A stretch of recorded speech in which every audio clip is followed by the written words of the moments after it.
ದೇವರ ನಾಮಕ್ಕೆ ಸ್ತೋತ್ರವಾಗಲಿ. Praise the lord. ಕಳೆದ ಕ್ಲಾಸಲ್ಲಿ ನಾವು ತಿಳ್ಕೊಳ್ತಾ ಇದ್ದೋ ಕ್ರೈಸ್ತರು ಯಾರು ಎಂಬುದಾಗಿ. ಕ್ರೈಸ್ತರು ಯಾರು ಎಂಬುದಾಗಿ ನಾವು ತಿಳ್ಕೊಳ್ತಾ ಇದ್ದೋ ಅಲ್ವಾ? ಕರೆಕ್ಟಾ? ಕ್ರೈಸ್ತರು ಯಾರು ಎಂಬುದಾಗಿ ನಾವು ತಿಳ್ಕೊಳ್ತಾ ಇದ್ದೋ, ವಾಕ್ಯದ ಸಮೇತ ನಾವು ತಿಳ್ಕೊಳ್ತಾ ಇದ್ದೋ. ಅದೇ ವಾಕ್ಯವನ್ನು, ಅದೇ ಒಂದು ಶೀರ್ಷಿಕೆಯನ್ನು ಮುಂದುವರಿಸುತ್ತಾ ಇವತ್ತು ನಾವು ಮತ್ತೊಂದು ವಾಕ್ಯದ ಆಧಾರದ ಮೇಲೆ ನಾವು ಕ್ರೈಸ್ತರು ಯಾರು ಎಂಬುದನ್ನು ನಾವು ತಿಳ್ಕೊಳ್ಳೋಣ. ರೋಮನರಿಗೆ ಬರೆದ ಪತ್ರ 8ನೇ ಅಧ್ಯಾಯ, ರೋಮನರಿಗೆ ಬರೆದ ಪತ್ರ 8ನೇ ಅಧ್ಯಾಯ ವಾಕ್ಯ 16 ಹಾಗೂ 17 ಎರಡು ವಾಕ್ಯಗಳನ್ನು ಓದೋಣ. ನಾವು ದೇವರ ಮಕ್ಕಳೆಂಬುದಕ್ಕೆ ದೇವರ ಆತ್ಮ ನಮ್ಮ ಅಂತರಾತ್ಮದೊಂದಿಗೆ ಸಾಕ್ಷಿ ನುಡಿಯುತ್ತಾರೆ. ನಾವು ಮಕ್ಕಳಾಗಿದ್ದರೆ ಹಕ್ಕು ಬಾಧ್ಯತೆ ಉಳ್ಳವರು, ಹೌದು, ದೇವರ ಸೌಭಾಗ್ಯಕ್ಕೆ ಬಾಧ್ಯಸ್ಥರು, ಕ್ರಿಸ್ತ ಯೇಸುವಿನೊಡನೆ ಸಹ ಬಾಧ್ಯಸ್ಥರು.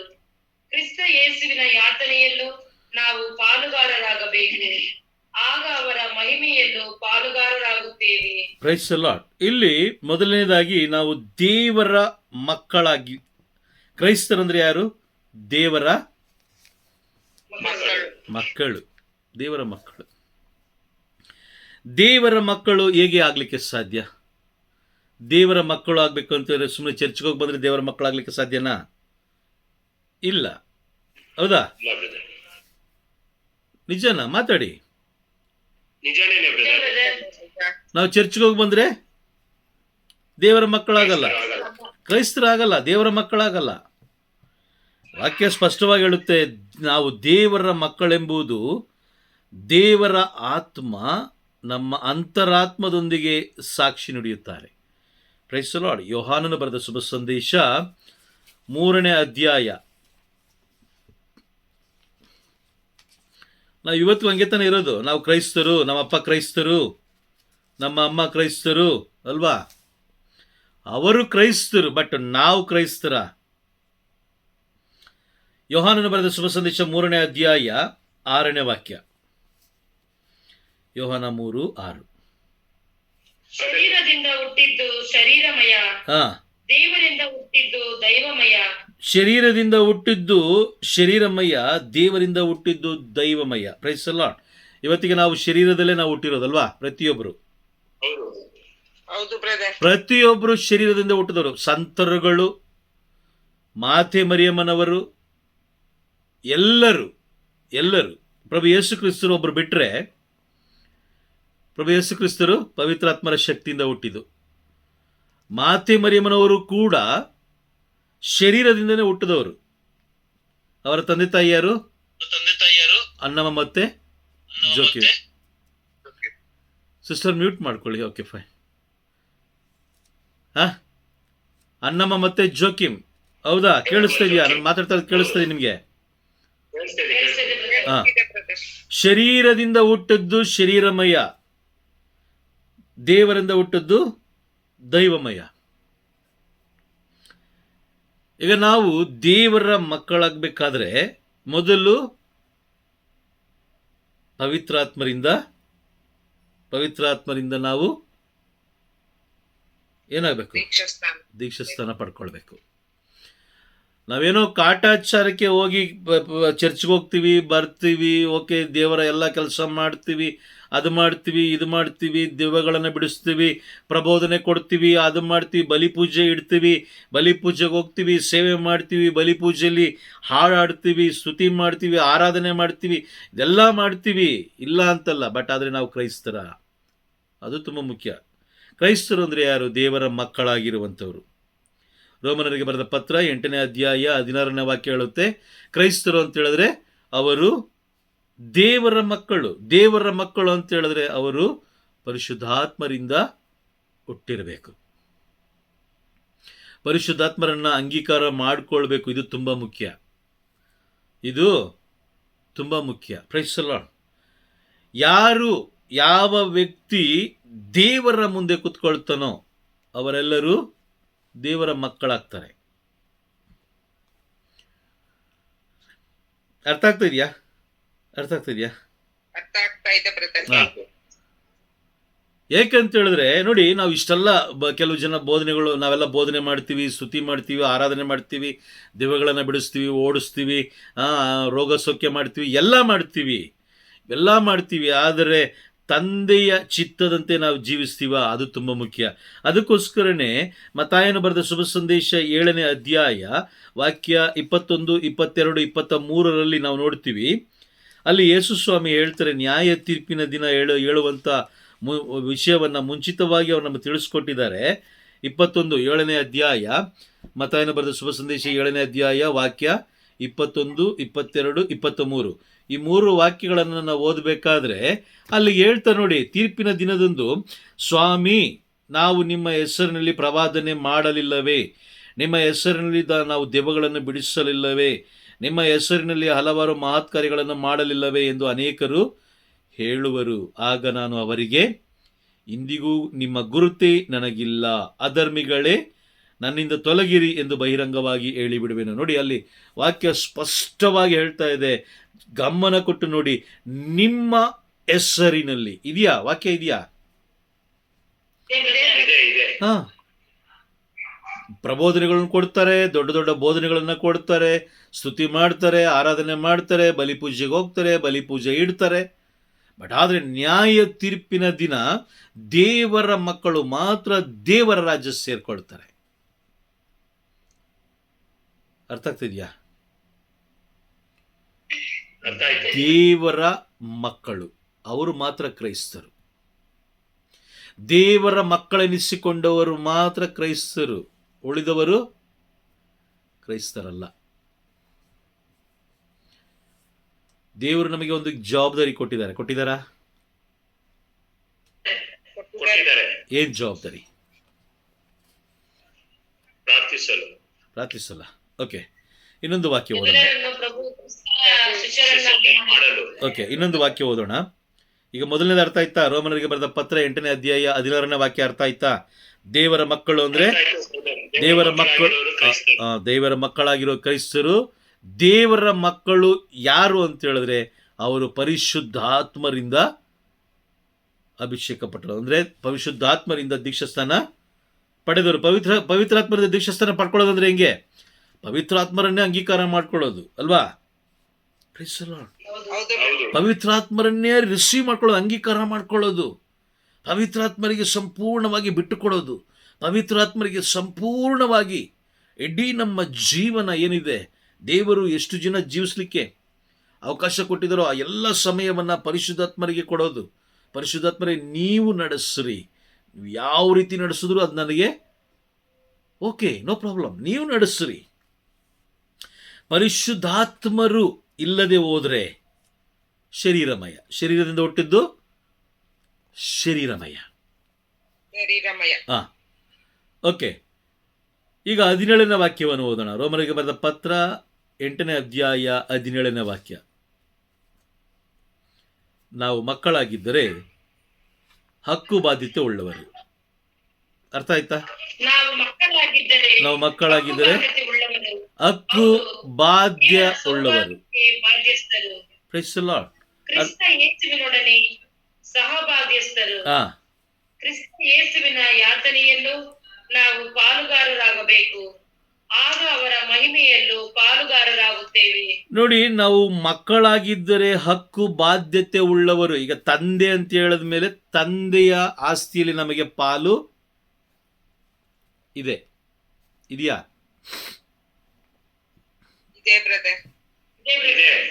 ಇದೆ. ನಾವು ನಮ್ಮ ತಂದೆಯ ಆಸ್ತಿಯಲ್ಲಿ ನಮಗೆ ಪಾಲಿದೆ. ಹಾಗಾಗಿ ದೇವರು ನಮಗೆ ಕೊಟ್ಟಂತಹ ಕೆಲಸವನ್ನು ನಾವು ಮೊದಲು ಕಂಡುಹಿಡಿಬೇಕು. ಏನು ಕೆಲಸ ಕೊಟ್ಟಿದ್ದಾರೆ ನನಗೆ? ಆ ವಿವೇಕ ಇಲ್ಲ ಅಂತ ಹೇಳಿದ್ರೆ ಅವಿವೇಕಿ ಜನರು ಬರ್ತಾರೆ.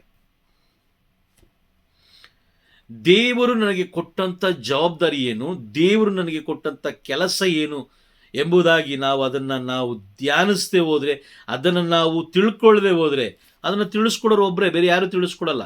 ಈ ಲೋಕದಲ್ಲಿ ನೀವು ನಮ್ಮ ಜವಾಬ್ದಾರಿ ಏನು ಅನ್ನೋದನ್ನ ತಿಳಿಸ್ಕೊಡೋದು ಒಬ್ಬರೇ. ಅವ್ರು ಯಾರು? ಪರಿಶುದ್ಧಾತ್ಮರು, ಪವಿತ್ರಾತ್ಮರು. ಅವ್ರು ಬಿಟ್ಟು ಈ ಲೋಕ ನೋಡಿ, ಸಾಮಾನ್ಯವಾದ ಜ್ಞಾನ ನೋಡಿ, ಸಾಮಾನ್ಯವಾದ ಜ್ಞಾನ, ಬೇರೆ ಏನೇನು ಬೇಕಾಗಿಲ್ಲ. ಒಬ್ಬ ವ್ಯಕ್ತಿಗೆ ಸಾಮಾನ್ಯವಾದ ಬೇಸಿಕ್ ನಾಲೆಡ್ಜ್ ಇದ್ರೆ ಸಾಕು, ಬೇಸಿಕ್ ನಾಲೆಡ್ಜ್. ಪ್ರೇಷಿತರ ಕಾರ್ಯಕಲಾಪಗಳು 4ನೇ ಅಧ್ಯಾಯ 12ನೇ ವಾಕ್ಯವನ್ನು ಓದೋಣ. ಬೇಸಿಕ್ ನಾಲೆಡ್ಜು, ಏನು ದೊಡ್ಡದೇನು ಬೇಕಾಗಿಲ್ಲ. ಇವರಿಂದಲ್ಲದೆ ಬೇರಾರಿಂದಲೂ ನಮಗೆ ಜೀವೋದ್ಧಾರವಿಲ್ಲ. ನೋಡಿ, ಇಲ್ಲಿ ವಾಕ್ಯ ಸ್ಪಷ್ಟವಾಗಿ ಹೇಳ್ತದೆ, ಇವರಿಂದಲ್ಲದೆ ನಮಗೆ ಬೇರೆ ಯಾರಿಂದಲೂ ಜೀವೋದ್ಧಾರವಿಲ್ಲ. ನೋಡಿ, ವಾಕ್ಯ ಅರ್ಥ ಆಗಲ್ವಾ? ಅದಕ್ಕೇನು ಡಬಲ್ ಡಿಗ್ರಿನ ಮಾಡಿರ್ಬೇಕಾ? ಅದೇನು ದೊಡ್ಡ ಸ್ಟಡಿ ಮಾಡಿರ್ಬೇಕಾ? ಅದಕ್ಕೇನು ದೊಡ್ಡ ಜ್ಞಾನ ಮಾಡಿರ್ಬೇಕಾ? ಅದಕ್ಕೇನು ದೊಡ್ಡ ಮೆಡಿಟೇಷನ್ ಕುತ್ಕೊಂಡು ಧ್ಯಾನ ಮಾಡಬೇಕಾ? ವಾಕ್ಯ ಓದಬೇಕಾದ್ರೆ ನಮ್ಗೆ ಅರ್ಥ ಆಗ್ತಾ ಇದೆ. ಇವರಿಂದಲ್ಲದೆ ಯಾರ ಬಗ್ಗೆ ಹೇಳ್ತಾ ಇದ್ದಾರೆ ಇವರು? ಪ್ರಭು ಯೇಸು ಕ್ರಿಸ್ತರ ಬಗ್ಗೆ ಹೇಳ್ತಾರೆ. ಪ್ರಭು ಯೇಸು ಕ್ರಿಸ್ತರು ಇಲ್ಲದೆ ಹೋದರೆ ನಮಗೆ ಜೀವೋದ್ಧಾರ ಇಲ್ಲ. ಇವರ ನಾಮವನ್ನು ಬಿಟ್ಟರೆ ಈ ಧರೆಯಲ್ಲಿ ಬೇರೆ ಯಾವ ನಾಮದಿಂದಲೂ ಜೀವೋದ್ಧಾರ ಇಲ್ಲ. ಇದು ಬೇಸಿಕ್ ಕಾಮನ್ ಸೆನ್ಸ್ ಅಲ್ವಾ? ಹೌದಾ ಇಲ್ಲ? ಇದು ಬೇಸಿಕ್ ಕಾಮನ್ ಸೆನ್ಸ್. ಇದು ನೋಡಿ, ಈ ಬೇಸಿಕ್ ಕಾಮನ್ ಸೆನ್ಸ್ ಒಬ್ಬ ವ್ಯಕ್ತಿಯಲ್ಲಿ ಇಲ್ಲ ಅಂದಾಗ, ಇದನ್ನು ಅರ್ಥ ಮಾಡಿಕೊಳ್ಳುವ ಜ್ಞಾನ ಇಲ್ಲ ಅಂದಾಗ, ಅಲ್ಲೊಬ್ಬ ಅವಿವೇಕದಿಂದ ತುಂಬಿರುವಂಥ ವ್ಯಕ್ತಿ ಬರ್ತಾನೆ. ನಮಗೆ ಚೆನ್ನಾಗಿ ಗೊತ್ತಿದೆ. 1 ಯೋಹಾನ 4ನೇ ಅಧ್ಯಾಯ 4ನೇ ವಾಕ್ಯದಲ್ಲಿ ನಾವು 4ನೇ ಅಧ್ಯಾಯ ವಾಕ್ಯ 1ರಿಂದ 3ರಲ್ಲಿ ನಾವು ನೋಡಬೇಕಾದ್ರೆ, 1 ಯೋಹಾನ 4ನೇ ಅಧ್ಯಾಯ ವಾಕ್ಯ 1ರಿಂದ 3 ತನಕ ನಾವು ಓದಬೇಕಾದ್ರೆ, ಅಲ್ಲಿ ದೇವರ ವಾಕ್ಯಕ್ಕೆ ವಿರುದ್ಧವಾಗಿ ಬೋಧಿಸುವಂಥ ವ್ಯಕ್ತಿಗಳು ಬರ್ತಾರೆ. ಅವ್ರು ಯಾರು? ಅವಿವೇಕಿಗಳು, ವಿವೇಕ ಇಲ್ಲದವರು. ನೋಡಿ, ಅವಿವೇಕಿ ವ್ಯಕ್ತಿಗಳು ಅವಿವೇಕದಿಂದ ಜೀವಿಸುತ್ತಿರುವಂಥ ವ್ಯಕ್ತಿಗಳಿಗೆ ಬಂದು ಅವ್ರು ಏನು ಮಾಡ್ತಾರೆ? ಸುಳ್ಳು ಬೋಧನೆಗಳನ್ನು ಬೋಧಿಸ್ತಾರೆ. ಆಗ ಅವರು ನಂಬ್ತಾರೆ. ಯಾಕಂದರೆ ಅವರಲ್ಲಿ ಆ ವಿವೇಕ ಇಲ್ಲ. ವಿವೇಕ ಎಲ್ಲೋಯ್ತು ಅಂತ ಹೇಳಿದ್ರೆ, ರೋಮನರಿಗೆ ಬರೆದ ಪತ್ರ 1ನೇ ಅಧ್ಯಾಯ. ವಿವೇಕ ಇಲ್ಲ, ಅವ್ರು ಹೇಳಿದಲ್ಲ ಕೇಳೋದು. ರೋಮನರಿಗೆ ಬರೆದ ಪತ್ರ 1ನೇ ಅಧ್ಯಾಯ ವಾಕ್ಯ 21, 22 ನಾವು ಓದಬೇಕಾದ್ರೆ, ದೇವರನ್ನು ಅರಿತಿದ್ರು, ಅವರು ದೇವರನ್ನು ಗೌರವಿಸಲಿಲ್ಲ, ಉಪಕಾರ ಸ್ಮರಣೆ ಮಾಡಲಿಲ್ಲ, ಬದಲಾಗಿ ವ್ಯರ್ಥ ಆಲೋಚನೆಗಳಲ್ಲಿ ಮಗ್ನರಾದರು. ಅವರ ವಿವೇಕರಹಿತ ಮನಸ್ಸು ಅಂಧಕಾರಮಯವಾಯಿತು. ತಾವೇ ಜ್ಞಾನಿಗಳೆಂದು ಕೊಚ್ಚಿಕೊಳ್ಳುತ್ತಾ ಅವರು ನಿಜವಾಗಿಯೂ ಮೂರ್ಖರಾದರು. ಜ್ಞಾನ ಎಲ್ಲೋಯ್ತು? ವಿವೇಕ ಎಲ್ಲೋಯ್ತು? ಯಾಕೆಂತಂದರೆ ಅವರ ವ್ಯರ್ಥಮಯ ಆಲೋಚನೆಗಳು, ಅಂದರೆ ಅವರ ಏನು ಅವರ ಆಲೋಚನೆಗಳು ಬೇರೆ ಬೇರೆ. ವಾಕ್ಯ ಸ್ಪಷ್ಟವಾಗಿ ಹೇಳ್ತದೆ, ಯೇಸು ಎಂಬ ನಾಮ ಬಿಟ್ಟರೆ ಈ ಧರೆಯಲ್ಲಿ ಬೇರೆ ಯಾವ ನಾಮದಿಂದಲೂ ಜೀವೋದ್ಧಾರ ಇಲ್ಲ. ಇದೆಯಾ? ಇಲ್ಲ. ವಾಕ್ಯ ಇದೆಯಾ? ಇದೆ. ಹಾಗಾದ್ರೆ ಕ್ರೈಸ್ತರಲ್ಲೇ ಇಷ್ಟು ದೇವರುಗಳು ಹೆಂಗ್ ಬಂದ್ರು? ಈಗ ನಿಮ್ಮ ತಂದೆ ಮುಂದೆ ಹೋಗಿ ನೀವು ತಂದೆ ಅಂತ ಕರಿತೀರಾ, ಅಥವಾ ರೋಡಲ್ಲಿ ನಿಂತಿರೋ ಎಲ್ಲರನ್ನೂ ನೀವು ತಂದೆ ಅಂತ ಕರಿತೀರಾ? ತಂದೆಯನ್ನ ಮಾತ್ರ ತಂದೆ ಅಂತ ಕರೀಲಿಕ್ಕೆ ಸಾಧ್ಯ. ಯಾರೋ ಒಬ್ಬ ಅವಿವೇಕಿ ಬಂದು ಹೇಳ್ತಾ ಇದ್ದಾನೆ, ಇವರಿಂದ ನಿನಗೆ ಜೀವೋದ್ಧಾರ. ಯಾವ ಸಂತನಿಂದಲೂ ಜೀವೋದ್ಧಾರ ಇಲ್ಲ. ಶರೀರದಿಂದ ಹುಟ್ಟದ್ದು ಶರೀರಮಯ. ಹೌದಾ? ಶರೀರದಿಂದ ಹುಟ್ಟಿದ್ದು ಶರೀರಮಯ.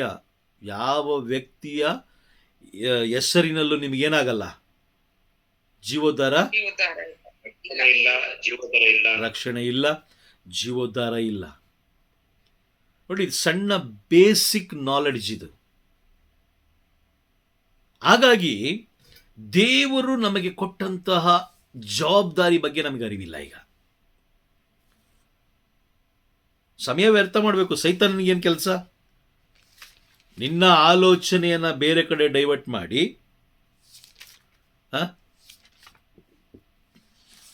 ನಾವು ಅನೇಕ ಸಂತರುಗಳು ನಮಗಿದ್ದಾರೆ ಅಲ್ವಾ? ತುಂಬ ಪರಿಶುದ್ಧವಾದ ಜೀವನ ಜೀವಿಸಿದವರು ಸಂತರುಗಳಿದ್ದಾರೆ ಇಲ್ವಾ? ತುಂಬ ಜನ ಇದ್ದಾರೆ. ಪರಿಶುದ್ಧವಾದ ಜೀವನ. ಮಾತೆಮರಿಯಮ್ಮನವರು ಅತಿ ಪರಿಶುದ್ಧರು ಅಲ್ವಾ? ಆ ಪಾಪಮಯ ಕಾಲದಲ್ಲಿ ಅವರು ಪರಿಶುದ್ಧವಾಗಿ ಜೀವಿಸಿದ ಕಾರಣ ಪರಿಶುದ್ಧರಾದ ದೇವರು ಅವರ ಮುಖಾಂತರ ಈ ಲೋಕ ಪ್ರವೇಶ ಮಾಡಿದ್ರು. ಓಕೆ, ಅವ್ರನ್ನ ನಾವು ಹಿಂಬಾಲಿಸ್ತೀವಿ. ಯಾರನ್ನ? ಮಾತೆ ಮರಿಯವರನ್ನು ನಾವು ಪ್ರೀತಿಸ್ತೀವಿ, ಅವ್ರನ್ನ ನಾವು ಹಿಂಬಾಲಿಸ್ತೀವಿ. ಆದರೆ ಅವರ ಗುಣಗಳು, ಅವರ ಸ್ವಭಾವಗಳು ನಮ್ಮಲ್ಲಿ ಇದೆ ಅಂತ ಯಾವತ್ತಾರು ಪರೀಕ್ಷೆ ಮಾಡ್ಕೊಂಡಿದ್ದೀವಾ? ಪರೀಕ್ಷೆ ಮಾಡ್ಕೊಂಡಿದ್ದೀವಾ? 50 ಮಣಿ ಮಾಡ್ತೀವಿ, 100 ಮಣಿ ಮಾಡ್ತೀವಿ, 500 ಮಣಿ, 1000 ಮಣಿ ಮಾಡ್ತೀವಿ. ಅವರ ಗುಣಗಳು, ಅವರ ಸ್ವಭಾವಗಳು ನಮ್ಮಲ್ಲಿ ಇದೆಯಾ? ಅವ್ರು ಹೇಳಿದ್ರು ನಾನು ದೇವರ ದಾಸಿ. ನಾವು ಹೇಳಕ್ಕಾಗುತ್ತಾ? ನಮಗೆ ಒಬ್ಬ ಕ್ರೈಸ್ತ ಅಂದರೆ ಅಧಿಕಾರ ಮಾಡುವವನು ಅಂತ ನಾವು ಅಂದ್ಕೊಂಡಿದ್ದೀವಿ. ಕ್ರೈಸ್ತ ಅಂತ ಹೇಳಿದ್ರೆ ಅಧಿಕಾರ ಮಾಡುವವನು ಅಂತ ನಾವು ಅಂದ್ಕೊಂಡಿದ್ದೀವಿ. ಅಧಿಕಾರ ಚಲಾಯಿಸಬೇಕು. ಯೇಸು ಸ್ವಾಮಿ ಏನಕ್ಕೋಸ್ಕರ ಪಾದ ತೊಳೆದ್ರು? ಏನಕ್ಕೋಸ್ಕರ ಅಲ್ವಾ? ಯೇಸು ಸ್ವಾಮಿನೇ ಪಾದ ತೊಳೆದಿರ್ಬೇಕಾದ್ರೆ, ಮಾತೆ ಮರಿಯಮ್ಮನವರೇ ನಾನು ದೇವರ ಸೇವಕಿ ಅಂತ ಹೇಳಬೇಕಾದ್ರೆ, ಮತ್ತೆ ನಮಗೆ ಎಲ್ಲಿಂದ ಬಂತು ಅಹಂಕಾರ ದೃಷ್ಟಿ? ದೇವರು ದ್ವೇಷಿಸುವಂಥ ಆ ಅಹಂಕಾರ ದೃಷ್ಟಿ, ಈ ಲೋಕದ ದೃಷ್ಟಿ.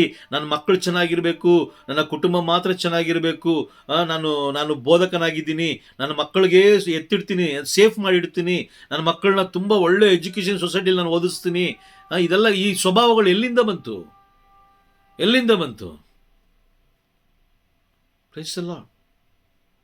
ಅದಕ್ಕೆ ಯೇಸು ಸ್ವಾಮಿ ಹೇಳ್ತಾರೆ, ಮತ್ತಾಯನ ಬರೆದ ಶುಭ ಸಂದೇಶ 7ನೇ ಅಧ್ಯಾಯ ವಾಕ್ಯ 21ರಿಂದ 23 ತನಕ, ಏನು ನೀನು ಎಲ್ಲ ಮಾಡಿದೆ ಲೋಕದಲ್ಲಿ, ದೆವ್ವ ಬಿಡಿಸಿದೆ, ಬೋಧನೆ ಮಾಡಿದೆ, ಅದು ಮಾಡಿದೆ, ರೋಗ ಸೌಖ್ಯ ಕೊಟ್ಟೆ, ನೀನು ಅಲ್ಲೋದೆ ಇಲ್ಲೋದೆ ಎಲ್ಲ ಮಾಡಿದೆ, ಬಟ್ ನೀನು ನನಗೆ ಗೊತ್ತೇ ಇಲ್ಲ, ನನಗೆ ಗೊತ್ತಿಲ್ಲ, ನೀನು ಯಾರು ಅನ್ನೋದೇ ನನಗೆ ಗೊತ್ತಿಲ್ಲ. ಬಿಕಾಸ್ ನೀನು ಪವಿತ್ರಾತ್ಮರಿಂದ ಏನಾಗಿಲ್ಲ, ಪವಿತ್ರಾತ್ಮರನ್ನು ನೀನು ಅಂಗೀಕಾರ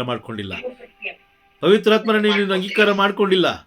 ನಿನ್ನ ಪಾಟಿ ನೀನು ಒಂದು ಮೂಲೆಯಲ್ಲಿ ಕುತ್ಕೊಂಡೆ, ನೀನು 100 ಮಣಿನೂ ಹೇಳಿದೆ, 1000 ಮಣಿನೂ ಹೇಳಿದೆ, 10,000 ಮಣಿನೂ ಬೇಕಾದ್ರೆ ಹೇಳು, ಹುಟ್ಟುವ ತನಕ ಹೇಳು, ಏನು ಬೇಕಾದರೂ ಮಾಡ್ಕೋ.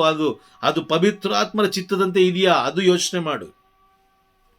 ನಿನ್ನನ್ನು ದಾರಿ ತಪ್ಪಿಸುವುದಕ್ಕಾಗಿಯೇ ಸೈತಾನ ಒಬ್ಬ ಬೋಧಕನ ರೂಪದಲ್ಲಿ ಬರ್ತಾನೆ, ಒಬ್ಬ ಯಾಜಕನ ರೂಪದಲ್ಲಿ ಬರ್ತಾನೆ, ಯಾಕೆ ಒಬ್ಬ ಕನ್ಯಾಸ್ತ್ರೀ ರೂಪದಲ್ಲಿ ಬರ್ತಾನೆ. ಅದ್ಭುತಗಳನ್ನು ಮಾಡ್ತಾ ಬರ್ತಾನೆ. Praise the lord. ಅರ್ಥ ಆಗ್ತಾ ಇದೆಯಾ? ಮೊದಲು ದೇವರು ನಮಗೆ ಕೊಟ್ಟ ಕೆಲಸ, ಅದು ನಾವು ಕಂಡುಹಿಡಿಬೇಕು. ಈಗ ಒಂದು ಕಂಪ್ನಿಗೆ ನೀವು ಕೆಲಸ ಸೇರ್ಕೊಳ್ತೀರಾ, ನಿಮಗೆ ಒಂದು ಮಾಲೀಕರು ಒಂದು ಕೆಲಸ ಕೊಟ್ಟಿರ್ತಾರೆ.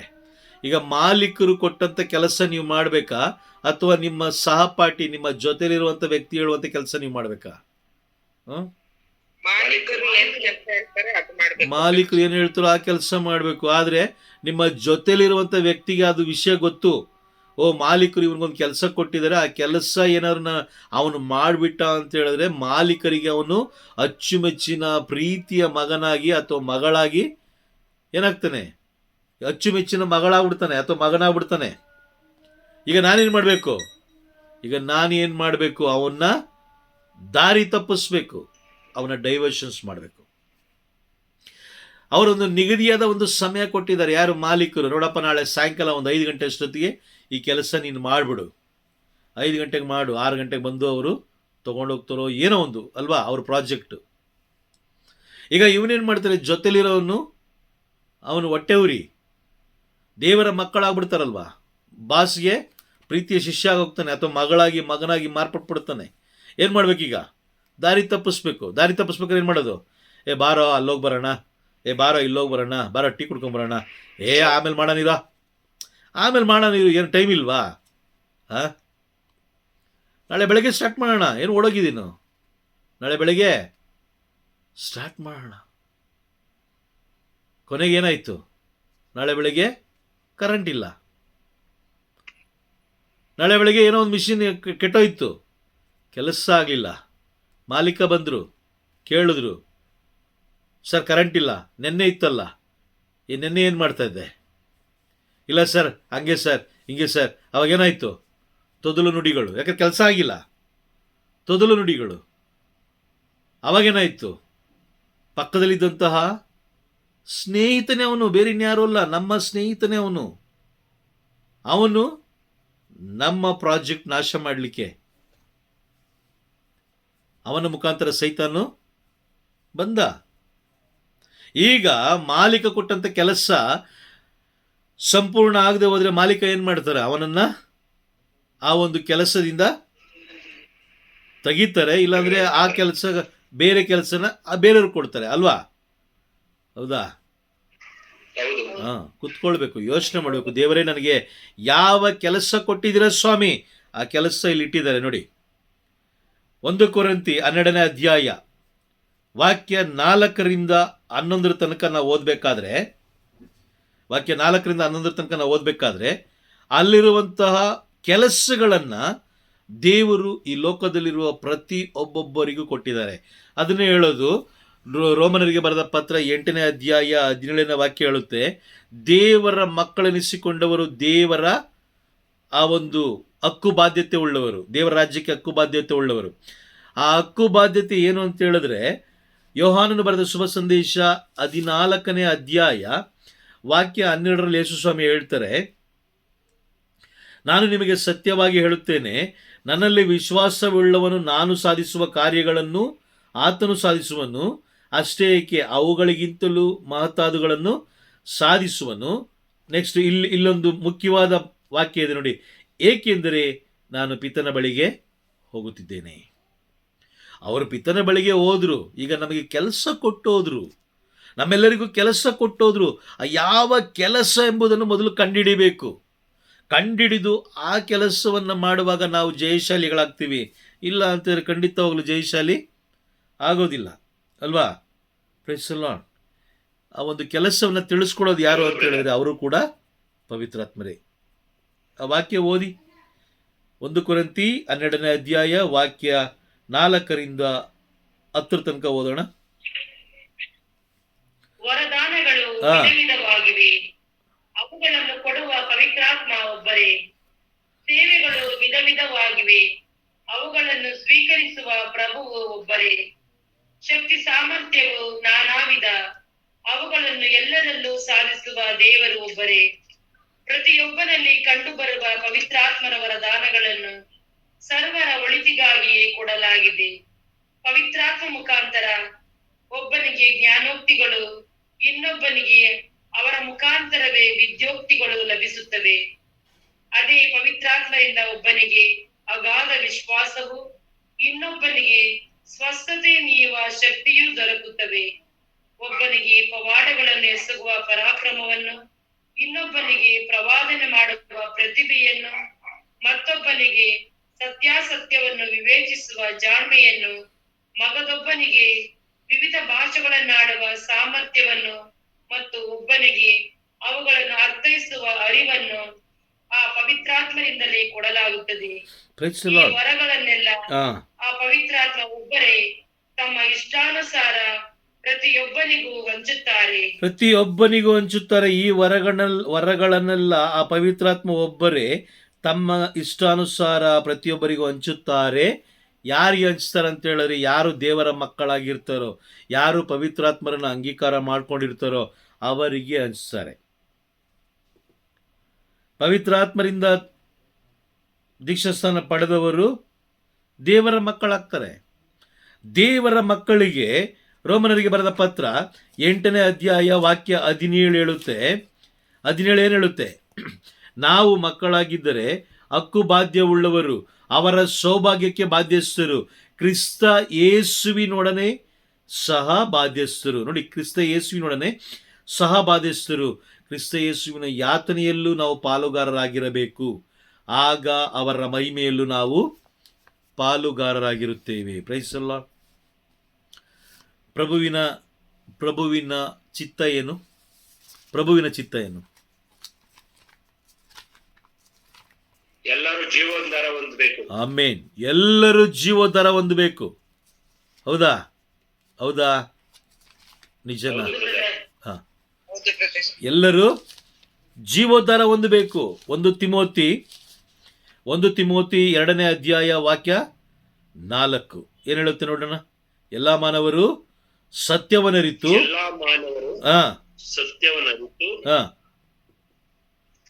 ಜೀವೋದ್ಧಾರ ಪಡೆಯಬೇಕೆಂಬುದೇ ದೈವ ಇಚ್ಛೆ. Praise the lord. ಎಲ್ಲ ಮಾನವರು ಒಬ್ಬರೂ ಬಿಡಬಾರ್ದು. ಮತ್ತಾಯನ ಬರೆದ ಶುಭ ಸಂದೇಶ 18ನೇ ಅಧ್ಯಾಯ 14 ಹೇಳ್ತಾರೆ, ಒಂದು ಪುಟ್ಟ ಮಗು ಕೂಡ ಬಿಡಬಾರ್ದು. ಇವರೆಲ್ಲರೂ ಜೀವೋದ್ಧಾರ ಹೊಂದಬೇಕು. ಇವರೆಲ್ಲರೂ ಜೀವೋದ್ಧಾರ ಹೊಂದಬೇಕು ಅಂತ ಹೇಳಿದ್ರೆ ದೇವರ ಮಕ್ಕಳಾಗಿರಬೇಕು. ದೇವರ ಮಕ್ಕಳಾಗಿರಬೇಕು ಅಂತ ಹೇಳಿದ್ರೆ ಅವರು ಪವಿತ್ರಾತ್ಮರನ್ನ ಅಂಗೀಕಾರ ಮಾಡ್ಕೊಂಡಿರ್ಬೇಕು ಅವರು. ಅದಲ್ಲದೆ ಕ್ರಿಸ್ತ ಯೇಸುವಿನ ಯಾತನೆಯಲ್ಲೂ ಪಾಲುಗಾರರಾಗಿರಬೇಕು. ಆಗ ಅವರ ಮಹಿಮೆಯಲ್ಲೂ ಪಾಲುಗಾರರಾಗ್ತೀವಿ ನಾವು. ದೇವರು ನಮಗೆ ಕೊಟ್ಟಂಥ ಈ ಜೀವನದಲ್ಲಿ, ಈ ಒಂದು ಪುಟ್ಟ ಸಮಯದಲ್ಲಿ ದೇವರು ನೀಡಿದಂತಹ ಈ ವರದಾನಗಳನ್ನು ಹಿಡ್ಕೊಂಡು ಇದರ ಮುಖಾಂತರ ದೇವರ ರಾಜ್ಯ ಕಟ್ಟಬೇಕೇ ಹೊರತು, ಯಾರೋ ಒಬ್ಬ ಬೋಧಕರು ಹೇಳಿದ್ರು, ಅಯ್ಯೋ ಅವ್ರು ತುಂಬ ಒಳ್ಳೆಯವರು, ಅವ್ರು ಸರ್ಟಿಫಿಕೇಟ್ ಕೊಡೋಕ್ಕೆ ನಾವಿಲ್ಲ, ಅವರಿಗೆ ಸರ್ಟಿಫಿಕೇಟ್ ಕೊಡೋಕ್ಕೆ ನಾವಿಲ್ಲ, ಅಯ್ಯೋ ಅವ್ರು ತುಂಬ ಒಳ್ಳೆಯವರು, ಅವ್ರು ಹೇಳಿದ್ದೆಲ್ಲ ಸತ್ಯ, ಅವ್ರು ಹೇಳ್ತಾ ಇರೋದೇ ಸತ್ಯ, ಅವ್ರು ಹೇಳ್ತಾ ಇರೋದು ಎಷ್ಟು ಕರೆಕ್ಟ್ ಇದಾಗಿದೆ ನೋಡಿ, ಎಷ್ಟು ಕರೆಕ್ಟ್ ಇದೆ, ಎಷ್ಟು ಸತ್ಯ ಇದೆ. ಸತ್ಯ ಎಂಬುದು ಒಬ್ಬರೇ, ಅದು ಪ್ರಭು ಯೇಸು ಕ್ರಿಸ್ತರು. ಅವ್ರು ಬಿಟ್ಟರೆ ಇನ್ಯಾರು ಈ ಲೋಕದಲ್ಲಿ ಸತ್ಯ ಹೇಳೋಕ್ಕೆ ಸಾಧ್ಯನೇ ಇಲ್ಲ. ಪ್ರೈಸಲ್ಲ. ಅವರಿಗೆ ಕೊಟ್ಟ ಕೆಲಸ ಅವ್ರು ಮಾಡ್ತಾ ಇದ್ದಾರೆ, ನಿಮಗೆ ಕೊಟ್ಟ ಕೆಲಸ ನೀವು ಮಾಡ್ತಾ ಇದ್ದೀರಾ, ಅದು ತುಂಬ ಮುಖ್ಯ. ಯಾಕೆ ಅಂತ ಹೇಳಿದ್ರೆ ನ್ಯಾಯ ತೀರ್ಪಿನ ದಿನ ಲೆಕ್ಕ ಕೇಳೋದು ನಿಮ್ಮನ್ನ, ಅವ್ರನ್ನಲ್ಲ. ನ್ಯಾಯ ಕೇಳೋದು ನಮ್ಮನ್ನ, ಅವ್ರನ್ನಲ್ಲ. ಅವ್ರಿಗೂ ಕೂಡ ನ್ಯಾಯ ಕೇಳ್ತಾರೆ. ಅವರೇನು ಮಾಡ್ತಾರೆ, ಅವರಿಗೆ ಕೊಟ್ಟಂತಹ ಆ ಒಂದು ಸಮಯದಲ್ಲಿ ಅವರಿಗೆ ಕೊಟ್ಟಂಥ ಅಧಿಕಾರವನ್ನು ಅವರು ಬಳಸಿ ಅವರು ನ್ಯಾಯ ತೀರ್ಪನ್ನು ಗೆದ್ದು ಹೋಗ್ತಾರೆ. ನಾವೇನು ಮಾಡ್ತಾ ಇದ್ದೀವಿ? ಯಾರೋ ಹೇಳಿದ್ರು ಅಂತೇಳಿ ನಾವು ಕುತ್ಕೊಂಡು ಏನು ಮಾಡ್ತಾ ಇದ್ದೀವಿ? ಇನ್ನೂ ಲೆಕ್ಕ ಹಾಕ್ತಾ ಇದ್ದೀವಿ. ಏನು ಲೆಕ್ಕ ಹಾಕ್ತಾ ಇದ್ದೀವಿ? ಅದು ತುಂಬ ಮುಖ್ಯ. ಎಲ್ಲ ಮಾನವರು ಸತ್ಯವನ್ನು ಅರಿತುಕೊಳ್ಬೇಕು. ಆ ಸತ್ಯವನ್ನು ಇಡೀ ಲೋಕಕ್ಕೆ ಪ್ರಚುರಪಡಿಸುವುದಕ್ಕಾಗಿಯೇ ದೇವರು ನಮ್ಮನ್ನು ಆರಿಸ್ಕೊಂಡಿರೋದು. 1 ಪೇತ್ರ 2ನೇ ಅಧ್ಯಾಯ ವಾಕ್ಯ 9ರಲ್ಲಿ ನಾವು ನೋಡ್ತೀವಿ, ರಾಜಯಾಜಕರಾಗಿ ಹಾಗೂ ಅವರ ಸ್ವಕೀಯ ಜನರಾಗಿಯೂ ಅವರ ಅದ್ಭುತ ಕಾರ್ಯಗಳನ್ನು ಈ ಲೋಕಕ್ಕೆ ಪ್ರಚುರಪಡಿಸುವುದಕ್ಕಾಗಿ ಕತ್ತಲೆಯಲ್ಲಿರುವಂತಹ ಪ್ರತಿಯೊಬ್ಬ ವ್ಯಕ್ತಿಗಳನ್ನು ಬೆಳಕಿಗೆ ತರುವುದಕ್ಕಾಗಿ ದೇವರು ನಮ್ಮನ್ನು ಆರಿಸ್ಕೊಂಡಿದ್ದಾರೆ. ಅವ್ರ ಕೆಲಸ ಮಾಡಬೇಕು. ಇಲ್ಲಿ ವಾಕ್ಯ ಏನು ಹೇಳುತ್ತೆ? ರೋಮನರಿಗೆ ಬರೆದ ಪತ್ರ, ಅವರ ಯಾತನೆಯಲ್ಲಿ ನೀನು ಪಾಲುಗಾರನಾದರೆ, ಸುಮ್ಮನೆ ತಮಾಷೆ ಅಲ್ಲ, ಇಲ್ಲಿ ವಾಕ್ಯ ಸ್ಪಷ್ಟವಾಗಿದೆ. ಓದ್ ನೋಡಿ, ಇದು ನಮ್ಗೆ ಅರ್ಥ ಆಗಲ್ವಾ? ರೋಮನರಿಗೆ ಬರೆದ ಪತ್ರ 8ನೇ ಅಧ್ಯಾಯ 17ನೇ ವಾಕ್ಯ ನಾನು ಓದ್ತೀನಿ, ನೋಡಿ ಕೇಳಿಸ್ಕೊಳ್ಳಿ.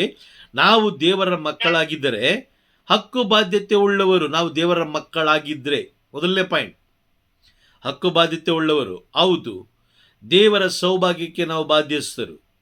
ದೇವರ ಮಕ್ಕಳಾಗಿದ್ದರೆ ಕ್ರಿಸ್ತ ಯೇಸುವಿನೊಡನೆ ಸಹಬಾಧ್ಯಸ್ಥರು. ಹೌದು, ನಾವು ಸಹಬಾಧ್ಯಸ್ಥರೇ. ಆದರೆ ಕ್ರಿಸ್ತ ಯೇಸುವಿನ ಯಾತನೆಯಲ್ಲೂ ನಾವು ಪಾಲುಗಾರರಾಗಿರಬೇಕು. ಪ್ರಭುವಿನ ಚಿತ್ತ ಏನು ಅದನ್ನು ನಾವು ನೆರವೇರಿಸಬೇಕು, ಕೆಲಸ ಮಾಡಬೇಕು. ಕೆಲಸ ಮಾಡಿದ್ರೆ ಮಾತ್ರ, ಆಗ ನಾವೇನಾದ್ರು ಕೆಲಸ ಮಾಡಿ ಅವರ ಯಾತನೆಯಲ್ಲಿ ನಾವು ಪಾಲುಗಾರರಾಗಿದ್ದರೆ ಅವರ ಮಹಿಮೆಯಲ್ಲೂ ಕೂಡ, ಅದೇ ಮಹಿಮೆ, ನ್ಯಾಯ ತೀರ್ಪಾದಲ್ಲಿ ನಮಗೆ ಸಿಗೋದು ಮಹಿಮೆ. ಪ್ರೈಸಲ್ಲ. ಆದಾಮ ಕಳ್ಕೊಂಡಿದ್ರಲ್ಲ, ಆದಾಮ ತಮ್ಮಲ್ಲಿದ್ದಂಥ ಎಲ್ಲ ಮಹಿಮೆನ ಕಳ್ಕೊಂಡ್ರು, ಹೌದಾ? ಏದೇನ್ ತೋಟದಲ್ಲಿ ಎಲ್ಲವನ್ನ ಕಳ್ಕೊಂಡಿದ್ದನ್ನ ದೇವರು ನ್ಯಾಯ ತೀರ್ಪು ಗೆದ್ದಾಗ ನಮಗೆ ವಾಪಸ್ ಕೊಡ್ತಾರೆ. ಪ್ರೈಸಲ್ಲ. ವಾಪಸ್ ಕೊಡೋದಂದ್ರೇನು? ಸ್ವರ್ಗ ಸಾಮ್ರಾಜ್ಯಕ್ಕೆ ಸೇರಿಸ್ಕೊಳ್ಳೋದು, ಬಾಧ್ಯಸ್ಥರನ್ನ ಮಾಡ್ಕೊಳ್ಳೋದು. ಈಗ ದೇವರು ನಿಮಗೆ ರೋಮನರು ಬರೆದ ಪತ್ರ 8:17, ಅವರ ಮಹಿಮೆ ಅಂದ್ರೆ ನ್ಯಾಯ ತೀರ್ಪುದ ಬ್ರದರ್. ಅದು ನ್ಯಾಯ ತೀರ್ಪು ಗೆದ್ದ ಮೇಲೆ ಅವರ ಮಹಿಮೆಯಲ್ಲಿ ಪಾಲ್ಗೊಳ್ಳೋದು. ಮಹಿಮೆ ಅಂದ್ರೆ ಪರಲೋಕ ಅಲ್ವಾ? ಕೇಳಿಸ್ತಾ ಇದೆಯಾ? ಮಹಿಮೆ ಅಂದ್ರೆ ಪರಲೋಕ. ಅವರ ಮಹಿಮೆಯಲ್ಲಿ, ಅವರ ಸೌಭಾಗ್ಯದಲ್ಲಿ ಪಾಲ್ಗೊಳ್ಳೋದು. ಸುಮ್ಮನೆ ಏನೋ ಕುತ್ಕೊಂಡು ಯಾರೋ ಹೇಳಿದ್ರು ಅಂತ ಒಂದೇ ಜಾಗದಲ್ಲಿ ಕುತ್ಕೊಂಡು ಲೆಕ್ಕ ಹಾಕೊಂಡು ಕೂತಿದ್ರೆ ಸೌಭಾಗ್ಯ ಸಿಗಲ್ಲ, ಅವರ ಮಹಿಮೆಯಲ್ಲಿ ಪಾಲ್ಗೊಳ್ಳಕ್ಕಾಗಲ್ಲ. ಬೈಬಲ್ ಏನು ಹೇಳ್ತಾ ಇದೆಯೋ ಅದೇ ಸತ್ಯ. ಒಂದನ್ನು ಸೇರ್ಸಂಗಿಲ್ಲ, ಒಂದನ್ನು ತೆಗಿಯಂಗಿಲ್ಲ. ಈಗ ನಾನು ಸೇರಿಸ್ಬೋದು, ಏನು ತೊಂದರೆ ಏನಿಲ್ಲ. ನೀವು ಸೇರಿಸ್ಬೋದು, ಏನು ತೊಂದರೆ ಇಲ್ಲ. ಆದರೆ ನ್ಯಾಯ ತೀರ್ಪು ಗೆಲ್ಲಕ್ಕೆ ಆಗಲ್ಲ. ವಾಕ್ಯ ಸ್ಪಷ್ಟವಾಗಿ ಹೇಳಿದೆ, ಪ್ರಕಟಣೆ ಪುಸ್ತಕದಲ್ಲಿ ಸ್ಪಷ್ಟವಾಗಿ ಹೇಳಿದೆ ನೋಡಿ. ಇದೆಲ್ಲ ಬೇಸಿಕ್ ನಾಲೆಡ್ಜ್ಗಳು, ಇವೆಲ್ಲ ಬೇಸಿಕ್ ನಾಲೆಡ್ಜು. 22ನೇ ಅಧ್ಯಾಯ ವಾಕ್ಯ 12ರಲ್ಲಿ 18-19, ಈ ಪುಸ್ತಕದಲ್ಲಿ ಇರುವ ಪ್ರವಾದನೆ ವಾಕ್ಯಗಳನ್ನು ಕೇಳುವ ಪ್ರತಿಯೊಬ್ಬನಿಗೂ ನಾನು ಕೊಡುವ ಎಚ್ಚರಿಕೆ ನೋಡಿ, ಎಚ್ಚರಿಕೆ ಕೊಡ್ತಾ ಇದ್ದಾರೆ.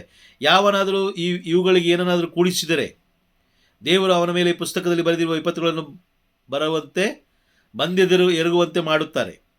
ಯಾವನಾದರೂ ಈ ಪುಸ್ತಕದಲ್ಲಿ ಬರೆದಿರುವ ಪ್ರವಾದನೆ ವಾಕ್ಯಗಳಲ್ಲಿ ಏನನ್ನಾದರೂ ತೆಗೆದು ಹಾಕಿದರೆ ಈ ಪುಸ್ತಕದಲ್ಲಿ ವಿವರಿಸಿರುವ ಜೀವವೃಕ್ಷದಲ್ಲಿಯೂ ಪವಿತ್ರ ನಗರದಲ್ಲಿಯೂ ಅವನಿಗೆ ಸಿಗುವ ಪಾಲನ್ನು ತೆಗೆದು ಬಿಡುವರು. ಈಗ ಸೈತಾನನ ಹಾಗೂ ಸೈತಾನನ ಮಕ್ಕಳ ಯೋಜನೆ ಏನು?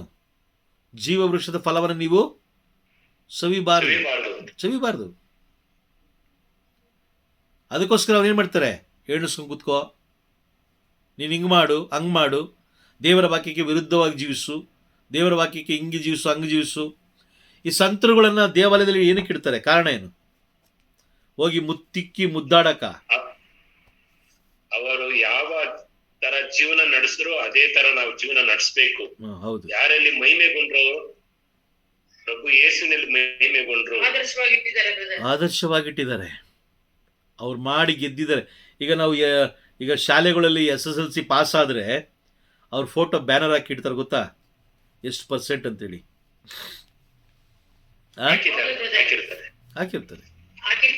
ಸ್ಕೂಲಲ್ಲೂ ಹಾಕಿರ್ತಾರೆ. ಇಷ್ಟನೇ ಇಸ್ವಿಯಲ್ಲಿ ಈ ವ್ಯಕ್ತಿ ಇಷ್ಟು % ತಗೊಂಡು ನಮ್ಮ ಶಾಲೆಗೆ ಏನ್ ತಂದಿದ್ದಾರೆ? ಗೌರವ ತಂದಿದ್ದಾರೆ. ಹಾ, ಅದೇ ಕೆಲಸ ಮಾಡಿದ ಸಂತರುಗಳ ಬಗ್ಗೆ ನಾವು ಮಾತಾಡಬೇಕು ಅಂತ ಹೇಳಿದ್ರೆ ನಮ್ಮ ನಾಲಿಗೆ ಪರಿಶುದ್ಧವಾಗಿರಬೇಕು.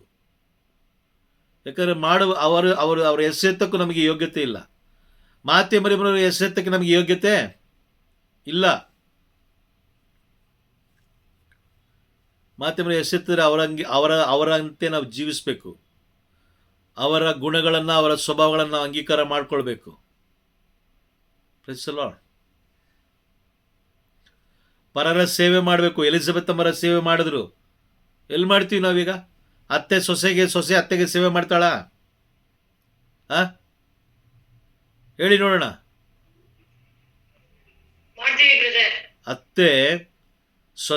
ಸೊಸೆ ಅತ್ತೆಗೆ ಸೇವೆ ಮಾಡ್ತಾಳ? ಅಷ್ಟು ಪ್ರಾಮಾಣಿಕವಾಗಿ ಮಾಡ್ಬಿಡ್ತಾಳ? ಇಬ್ಬರಲ್ಲೂ ಮಾಡೋಕ್ಕಾಗಲ್ಲ.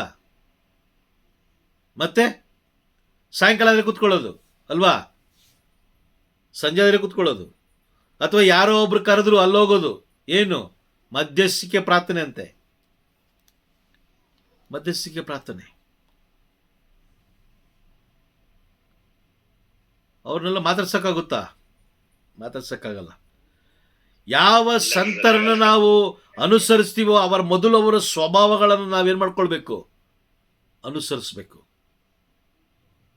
ಅವರ ಸ್ವಭಾವಗಳನ್ನು ನಾವು ಅನುಸರಿಸ್ಬೇಕು.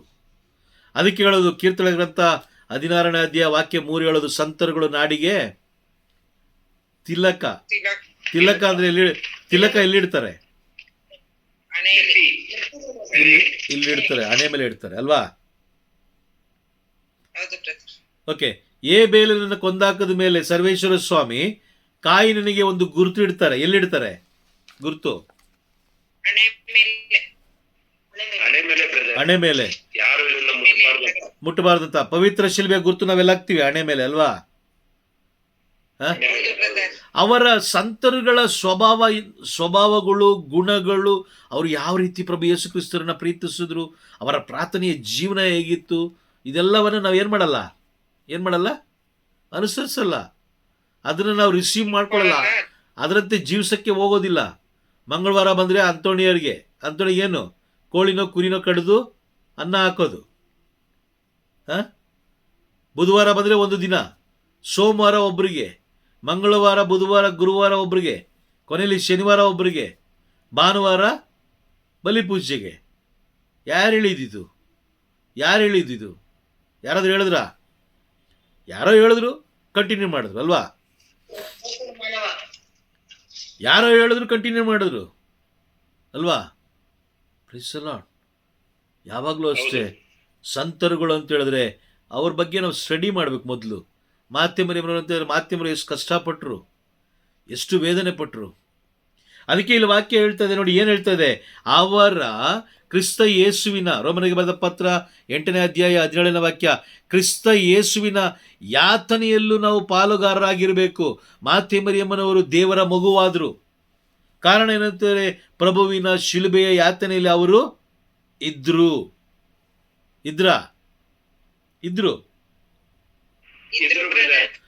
ನೋಡಿ, ಅವರು ಶಿಲ್ಬೆ ಯಾತನೆಯಲ್ಲಿ ಪಾಲ್ಗೊಂಡ್ರು. ಆ ಯಾತನೆಯಲ್ಲಿ ಅವರು ಎಲ್ಲವನ್ನ ಸಹಿಸ್ಕೊಂಡ್ರು, ಪಾಲುಗಾರರಾದರು. ನಂತರ ಪ್ರಭುವಿನ ಮಹಿಮೆಯಲ್ಲಿ ಅವರು ಈಗ ಪಾಲುಗಾರರಾಗಿದ್ದಾರೆ. ಅವರು ಸ್ವರ್ಗದಲ್ಲಿ ಇದ್ದಾರೆ. ಈಗ ಎಲ್ಲ ಸಂತರುಗಳು ಸ್ವರ್ಗದಲ್ಲಿದ್ದಾರೆ. Praise the Lord. ನಾವು ಮಾತ್ರ ಏನು ಮಾಡ್ತಾ ಇದೀವಿ, ಅವ್ರ ಹೆಸರು ಹೇಳ್ಕೊಂಡು ಕೋಳಿನೋ ಕುರಿನೋ ಕುಯ್ಕೊಂಡು ತಿನ್ಕೊಂಡು ಮಜಾ ಮಾಡ್ಕೊಂಡಿದ್ದೀವಿ. ಇಂಥವ್ರು ಕ್ರೈಸ್ತರಾಗಲಿಕ್ಕೆ ಸಾಧ್ಯನಾ? ಎಂದಿಗೂ ಸಾಧ್ಯವಿಲ್ಲ.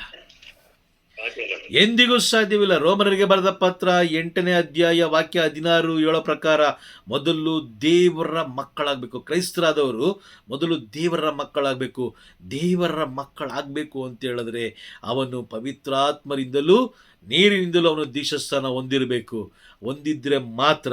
ಯಾಕೆಂದರೆ ಅವನು ಹೊಂದಿದ ಮೇಲೆ, ದೀಕ್ಷಾಸ್ನಾನ ಪಡೆದ ಮೇಲೆ ಈ 3 ಕಾರ್ಯಗಳನ್ನು ಪವಿತ್ರಾತ್ಮ ಮಾಡಿಸ್ತಾರೆ. ಏನು? ಕ್ರಿಸ್ತ ಯೇಸುವಿನ ಅವರೊಂದಿಗೆ ಬಾಧ್ಯಸ್ಥರು, ಅವರ ಯಾತನೆಯಲ್ಲಿ ಪಾಲ್ಗೊಳ್ಳುವಂತೆ ಮಾಡ್ತಾರೆ. ನಂತರ ಮಹಿಮೆಯಲ್ಲೂ ಕೂಡ ಪಾಲ್ಗೊಳ್ಳುವಂತೆ ಮಾಡ್ತಾರೆ.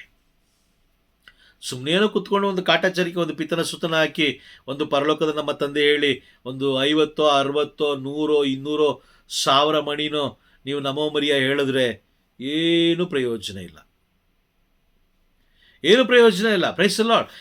ಮತ್ತಾಯನ ಬರೆದ ಶುಭ ಸಂದೇಶ 7ನೇ ಅಧ್ಯಾಯ ವಾಕ್ಯ 21, 22, 23 ಈ 3 ವಾಕ್ಯಗಳನ್ನು ಗಂಭೀರವಾಗಿ ಆಲೋಚನೆ ಮಾಡಿ ನೋಡಿ.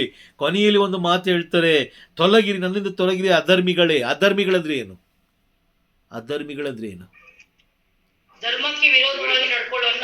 ಅಲ್ವಾ? ಹೌದು ತಾನೆ? ಧರ್ಮಶಾಸ್ತ್ರಕ್ಕೆ ವಿರುದ್ಧವಾಗಿ ನಡೆದುಕೊಳ್ಳುವವರು ನೋಡಿ. ಜ್ಞಾನೋಕ್ತಿಗಳ ಗ್ರಂಥದಲ್ಲಿ ಒಂದು ವಾಕ್ಯ ಇದೆ ನೋಡಿ, 30ನೇ ಅಧ್ಯಾಯ ಅನ್ಕೊಳ್ತೀನಿ, ಮೋಸ್ಟ್ಲಿ 30 ಇಲ್ಲ 28:9 ಓದಿ. 28:9. ಧರ್ಮಶಾಸ್ತ್ರಕ್ಕೆ ಕಿವಿ ಮುಚ್ಚಿಕೊಳ್ಳುವವನ ಪ್ರಾರ್ಥನೆ ದೇವರಿಂದ ತಿರಸ್ಕೃತವಾದ ಪ್ರಾರ್ಥನೆ. ನೋಡಿ, ಧರ್ಮಶಾಸ್ತ್ರಕ್ಕೆ ಕಿವಿ ಮುಚ್ಚಿಕೊಳ್ಳುವವನ ಪ್ರಾರ್ಥನೆ ದೇವರಿಂದ ತಿರಸ್ಕೃತವಾದ ಪ್ರಾರ್ಥನೆ. ನೀನು ಬೈಬಲ್ಗೆ ಕಿವಿ ಮುಚ್ಚಿಕೊಂಡು ಬೈಬಲ್ನ ತೆಗೆದು ಮೂಲೆಯಲ್ಲಿ ಇಟ್ಟುಬಿಟ್ಟು ಯಾರೋ ಹೇಳಿದ್ರು ಅಂತೇಳಿ ಒಂದು ಮೂಲೆಯಲ್ಲಿ ಕೂತ್ಕೊಂಡು ನೀನು ಲೆಕ್ಕ ಹಾಕೊಳ್ತಾ ಕೂತಿದ್ರೆ ಆ ಪ್ರಾರ್ಥನೆ ದೇವರು ಈ ವಾಕ್ಯದ ಪ್ರಕಾರ ಕೇಳಲ್ಪಡೋದಿಲ್ಲ. ಆಗ ನೀನು ಮತ್ತೆ ಯಾರನ್ನ ದೂಷಿಸ್ತೀಯ? ಕೋರಿಕೆ ನೆರವೇರಿದಾಗ ಯಾರನ್ನ ದೂಷಿಸೋದು? ದೇವರನ್ನೇ ದೂಷಿಸೋದು. ನಿಜನಾ? ದೇವರು ಕೊಟ್ಟಂತ ಜ್ಞಾನ ಅವಿವೇಕವಾಗಿ ಕನ್ವರ್ಟ್ ಆಯ್ತು. ಯಾರೋ ಹೇಳಿದ್ರು, ಬ್ರದರ್ ಅವರು ತುಂಬಾ ಒಳ್ಳೆಯವರು. ಅಯ್ಯೋ, ಅವ್ರು ಹೇಳೋದಲ್ಲ ಸತ್ಯ. ಅವ್ರು ಹೇಳೋದಲ್ಲ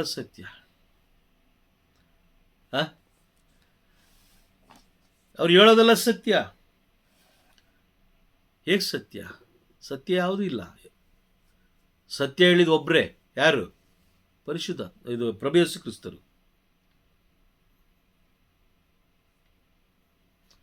ಅವ್ರು ಬಿಟ್ಟರೆ ಈ ಲೋಕದಲ್ಲಿ ಯಾರು ಸತ್ಯ ಹೇಳುವಂಥವ್ರು ಇಲ್ಲ. ನಾನೇ ಸತ್ಯ, ನಾನೇ ಜೀವ, ನಾನೇ ಮಾರ್ಗ, ನಾನೇ ಸತ್ಯ.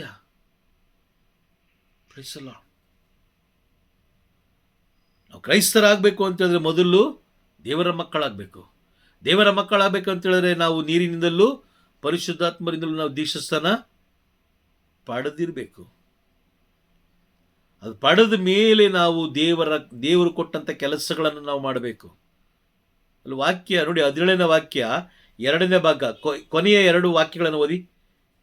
ರೋಮನರಿಗೆ ಬರೆದ ಪತ್ರ 8ನೇ ಅಧ್ಯಾಯ 17ನೇ ಕೊನೆಯ 2 ವಾಕ್ಯ.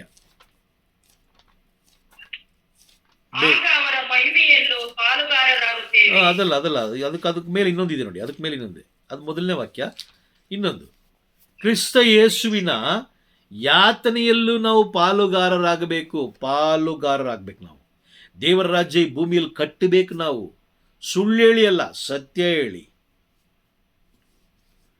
ಅರ್ಥ ಆಗ್ತಿದ್ಯಾ? ಅರ್ಥ ಆಯ್ತು ಬ್ರದರ್. ಈಗ ಒಂದು ಮನೆಯನ್ನು ಕಟ್ಟಲಿಕ್ಕೆ ಏನು ಬಳಸ್ತಾರೆ? ಇಟ್ಟಿಗೆ ಬಳಸ್ತಾರಲ್ವಾ? ಹೌದು. ಅದೇ ಥರನೇ ಇಲ್ಲಿ ಪವಿತ್ರಾತ್ಮರು ನಮಗೆ 1 ಕೊರಿಂಥಿ 12ನೇ ಅಧ್ಯಾಯ ವಾಕ್ಯ 4ರಿಂದ 11ರಲ್ಲಿ ಇರುವಂತಹ ಒಂದೊಂದು ಏನು ಕೊಡ್ತಾ ಇದ್ದಾರೆ? ವರಗಳನ್ನು ಕೊಡ್ತಾರೆ. ನಾವು ದೇವರ ರಾಜ್ಯ ಈ ಭೂಮಿಯಲ್ಲಿ ಕಟ್ಟಬೇಕಾದ್ರೆ ವರದಾನಗಳನ್ನಿಟ್ಟು ನಾವು ದೇವರ ರಾಜ್ಯ ಕಟ್ಟಬೇಕೇ ಹೊರತು ಯಾವುದೇ ಆಲೋ ಬ್ಲಾಕಿಂದ ಇಟ್ಟಿಗೆಯಿಂದ ಅಲ್ಲ. ದೇವರು ನಮಗೆ ಕೊಟ್ಟಂಥ ವರದಾನಗಳು. ಅದಕ್ಕೆ ಹೇಳೋದು ಮತ್ತಾಯನ ಬರೆದ ಶುಭ ಸಂದೇಶದಲ್ಲಿ ನಾವೇನು ಓದ್ತೀವಿ? ದೇವರು ಏನು ಕೇಳ್ತಾರಂತೆ? ತಲಂತು ಸಾಮರ್ಥ್ಯಲ್ಲಿ ಏನು ಹೇಳ್ತಾರೆ? ನಿನಗೆ ಕೊಟ್ಟದ್ದನ್ನು ನಾನು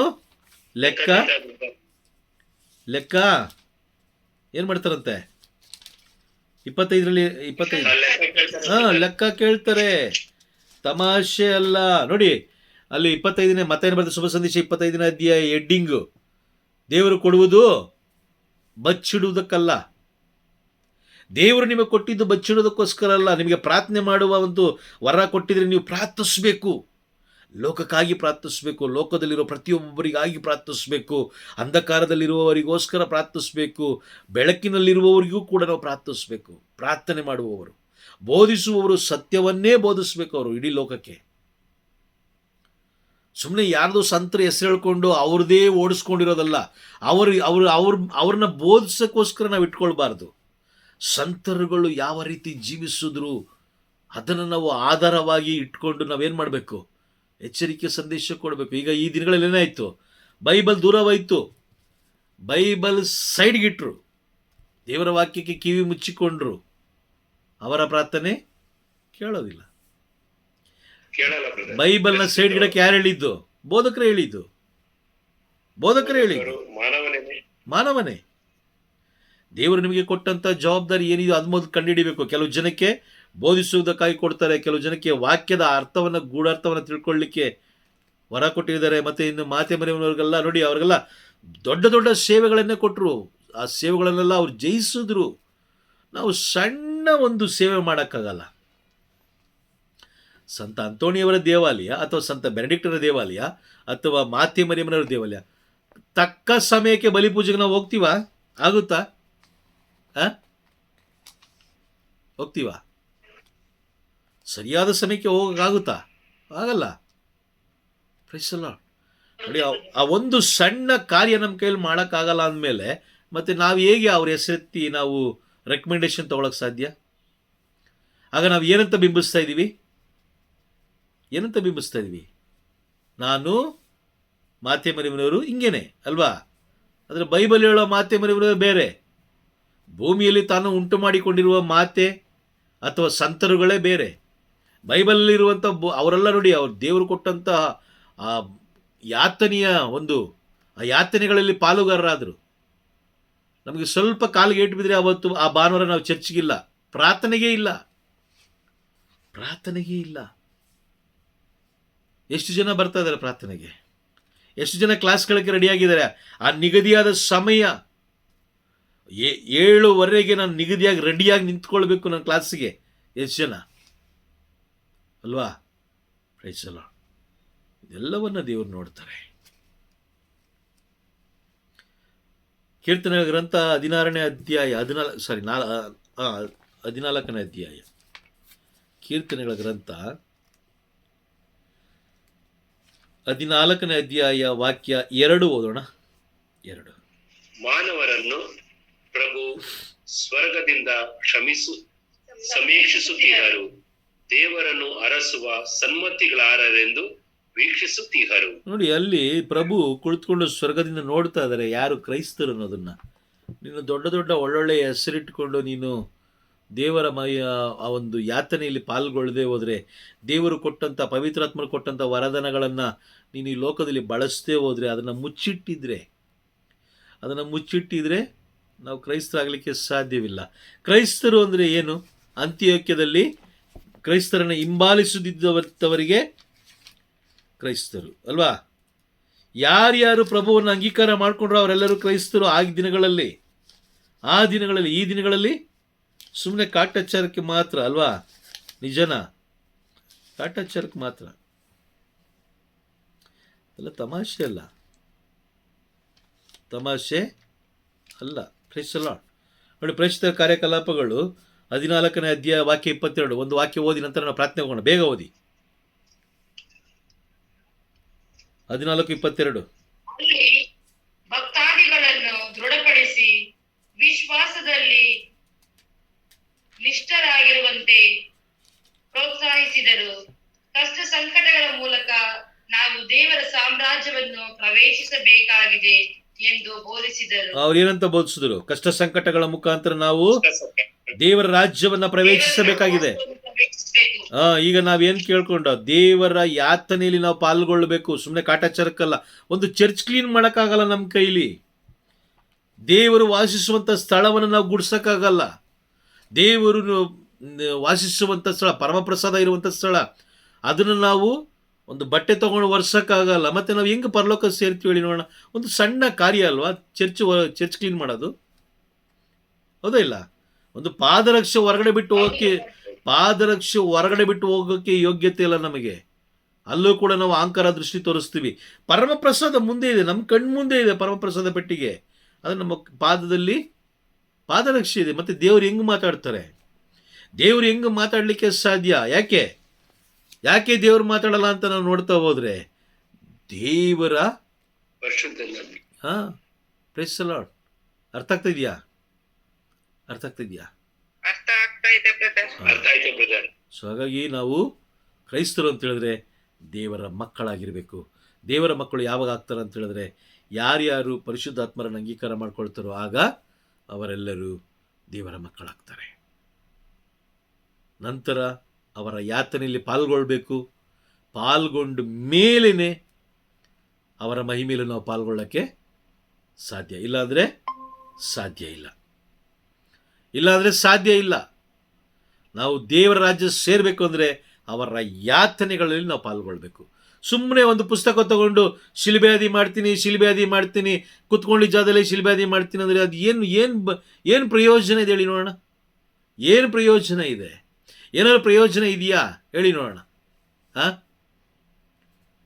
ಒಂದು ಕುಟುಂಬಕ್ಕೆ ಹೋಗಲ್ಲ, ಪ್ರಾರ್ಥನೆ ಮಾಡಲ್ಲ, ದೇವಾಲಯ ಕ್ಲೀನ್ ಮಾಡಲ್ಲ, ಅಕ್ಕಪಕ್ಕ ನೆರೆಯವರಿಗೋಸ್ಕರ ಪ್ರಾರ್ಥನೆ ಮಾಡಲ್ಲ. ಯಾವಾಗ ನೋಡು ನನಗೂ ನನ್ನ ಮಕ್ಕಳಿಗೆ ಇಷ್ಟೇ ಆಗೋಯ್ತು ಜೀವನ. ಮತ್ತು ಯಾತನೆಗಳು ಆ ಥರ ಇದ್ದೀರಿ. ಯೇಸು ಸ್ವಾಮಿ ನಾನೊಬ್ಬ ಚೆನ್ನಾಗಿ ಇರಬೇಕು ಅಂತ ಬಂದಿದ್ದೀರಿ. ಅವರು ಇದೆಲ್ಲ ಬೇಕಾಗಿರಲಿಲ್ಲ ಅವ್ರಿಗೆ ಅಲ್ವಾ? ತಪಸ್ಸು ಕಾಲದಲ್ಲಿ ಅವ್ರು ಪಟ್ಟಂತ ಹೌದಾ? ನಿಜನಾ? ಕೇಳಿಸ್ತೀನ ಮಾತಾಡ್ತಾ ಇರೋದು?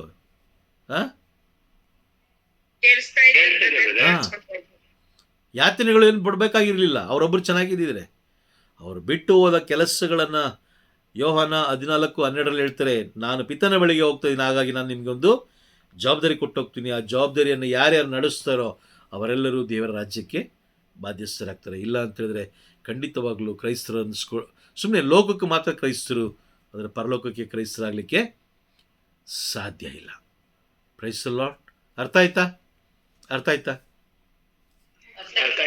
ಓಕೆ, ದೇವರ ನಾಮಕ್ಕೆ ಮಹಿಮೆ ಆಗಲಿ. Praise the lord.